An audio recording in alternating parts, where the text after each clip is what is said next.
Hello friends, welcome to AQYS YouTube channel. This session is a part of our quick revision series Prelims Atulya. In today's session, we'll focus on financial market. We'll discuss the basic concepts with regard to financial markets. So let's get started. Let's try to analyze the significant aspects vis-a-vis financial market. This topic is going to be extremely important for your upcoming prelims. You can expect at least a couple of questions from this topic. So first, let's talk about the financial market. Friends, we know that business units, they have to raise short-term funds as well as long-term funds. Okay, so these companies, they raise funds in order to meet their working and fixed capital requirements from time to time. Now, these funds are invested by the investors.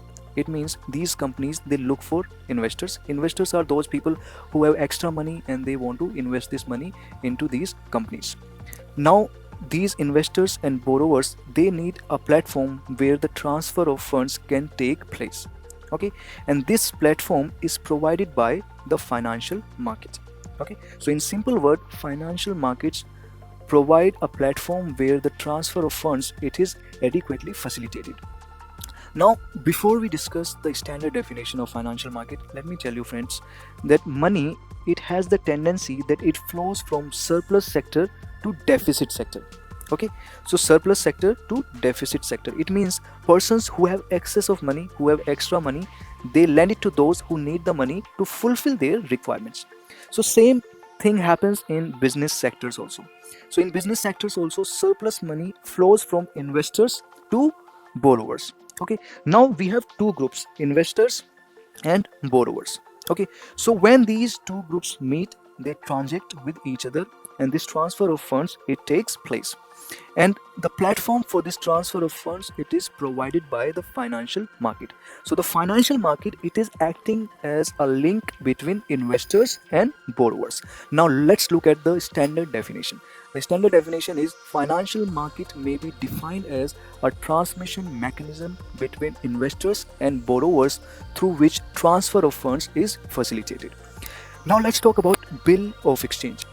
See, a bill of exchange, it is an instrument in writing containing an unconditional order signed by the maker directing a certain person to pay a certain sum of money to a particular person. Perhaps you might not have understood the bill of exchange from the definition. Let me take one example to make you understand. Suppose you have given a loan to your friend, 50,000 rupees loan, and your friend's name is Mahesh. So you have given the loan to Mahesh. Now your another friend Ramesh needs the loan.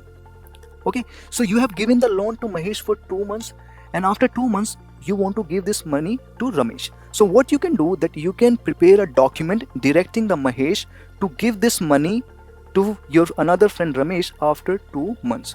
Okay, so this document is known as bill of exchange. So here you can understand that exchange of loan, it is taking place. Loan is going from Mahesh to Ramesh through a document which is known as bill of exchange. So I hope you must have understood.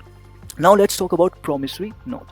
Now a promissory note is an instrument in writing containing an unconditional undertaking signed by the maker to pay a certain sum of money to a certain person, to a particular person.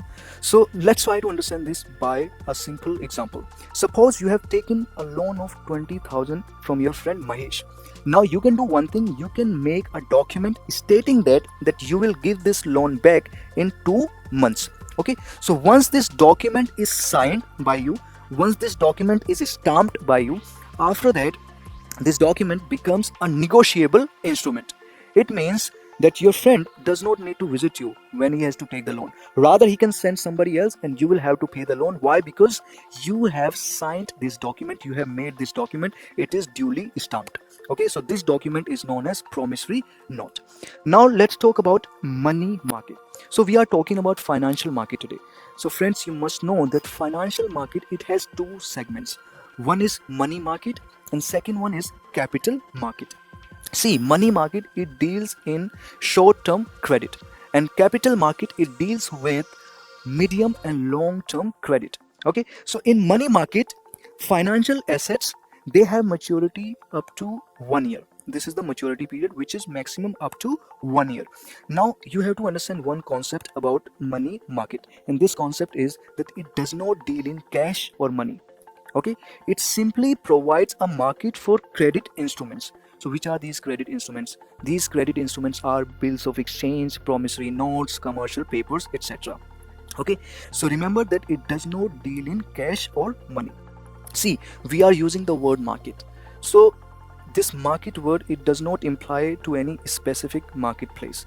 Rather, it refers to a network of financial institutions dealing in short-term funds. Okay, now let's move to capital market. Now we have understood the difference between money market and capital market. So money market is dealing with short-term funds, capital market is dealing with long-term and medium-term funds. Now this capital market, it is of two types: primary market and secondary market. So in primary market, companies, they issue fresh shares. Okay, so companies which are at the formation stage, generally they share fresh shares. Okay, so they issue fresh shares. And in secondary market, existing shares, old shares are traded. Okay, so this is the difference between primary market and secondary market. Let me repeat one more time. While the main function of primary market is to raise long-term funds through fresh issue of securities, the main function of secondary market is to provide continuous and ready market for the existing long-term securities. And understand one more thing: the major players in the primary market, they are financial institutions, mutual funds, underwriters, and individual investors. And the major players in the secondary market, they are stockbrokers. So these stockbrokers, we know that they are the members of the stock exchange, and these stockbrokers, they facilitate the trading. Okay, so in case of primary market, the prices are determined by the management with compliance with SEBI requirement. However, in the case of secondary market, prices of securities, these prices are determined by forces of demand and supply, and these forces of demand and supply, they keep on fluctuating. Okay, so all these concepts I wanted to discuss in today's session. If you have liked it, you can subscribe our YouTube channel for more such videos, and you can download these notes. These notes are going to be very, very useful for you. And if you have any suggestions, you can mention in the comment section. If you have any doubts, you can also mention in the comment section. So that's all for today's session. I'll see you in the next session soon. Bye bye. Thank you very much. Take care.